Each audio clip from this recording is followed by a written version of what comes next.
तो दोस्तों नमस्कार। हमारी आज की कहानी है शैतान के 3 सोने के बाल।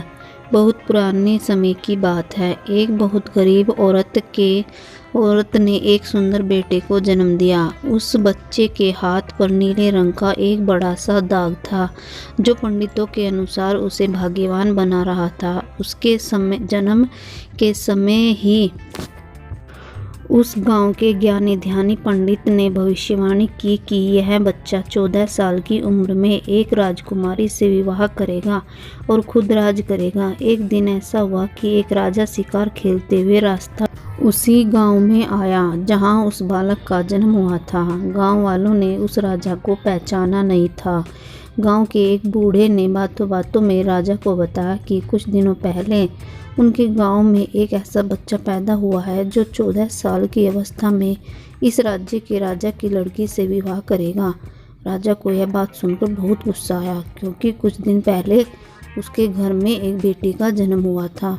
राजा वैसे भी बहुत ही घमंडी और कठोर हृदय का व्यक्ति था। राजा ने सोचा कि क्यों ना मैं उस गरीब औरत को कुछ धन देकर इसका बच्चा इससे ले लूं और इसका काम तमाम कर दे। न ही यह भाग्यवान बच्चा रहेगा, न मेरी बेटी से विवाह कर पाएगा। वह गांव के उस बूढ़े से बोला, बाबा तुम मुझे उस औरत के पास ले चलो। वह उस बच्चे को ठीक ढंग से नहीं पाल पाएगी। मैं उस बच्चे को अच्छे ढंग से पालकर बड़ा करूंगा। बूढ़ा उस राजा को उस भाग्यवान बच्चे की मां के पास ले गया।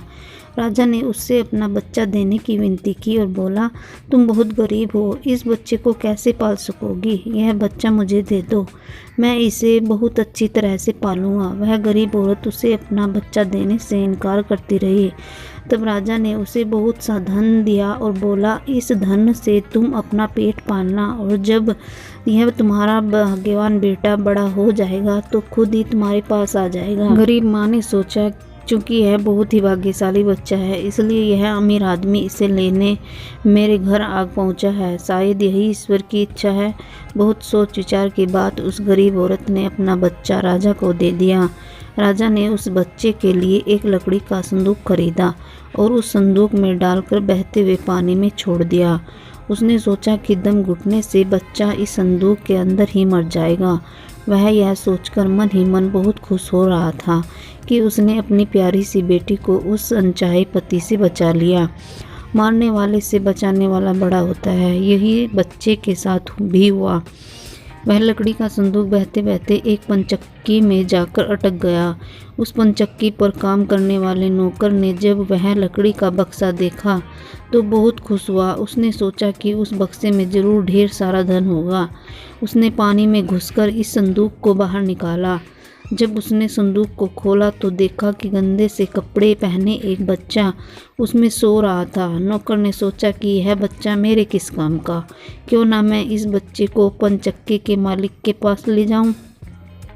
वह जरूर इसे अपने पास रख लेगा, क्योंकि उसका अपना कोई बच्चा नहीं है।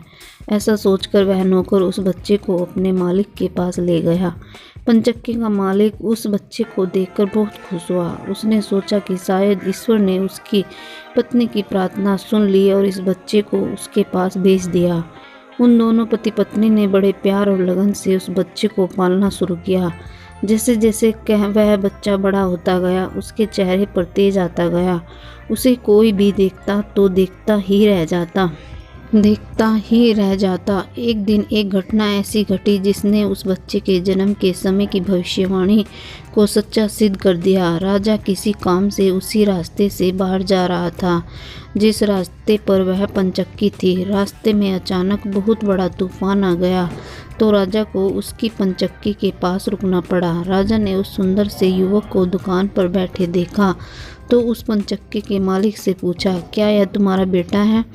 यह तो बहुत ही सुंदर है। चक्की का मालिक बोला, यह मेरा बेटा ही है, क्योंकि हमने इसे पाल पोस कर बड़ा किया है।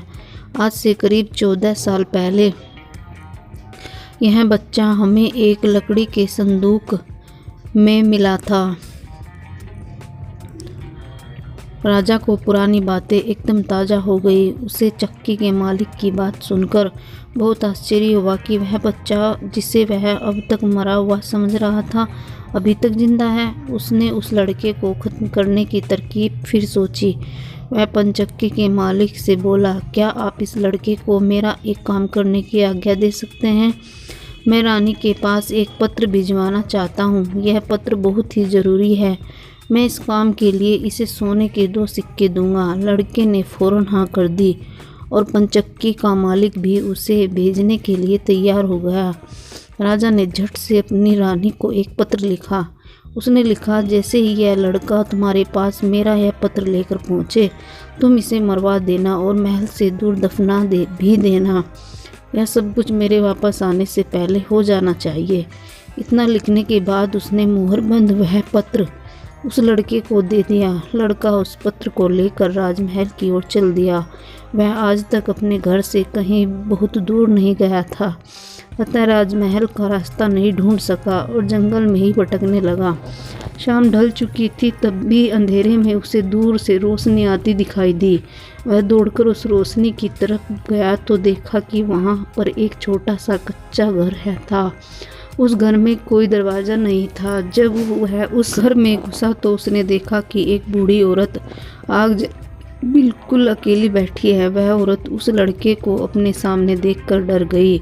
उसने लड़के से पूछा, बेटा तू कहाँ से आ रहा है और तुझे कहाँ जाना है? लड़के ने जवाब दिया, मैं पास के गांव की पंचक्की से आ रहा हूँ और रानी को माँ को यह खत देने जा रहा हूँ, पर मैं इस जंगल में अपना रास्ता भूल गया।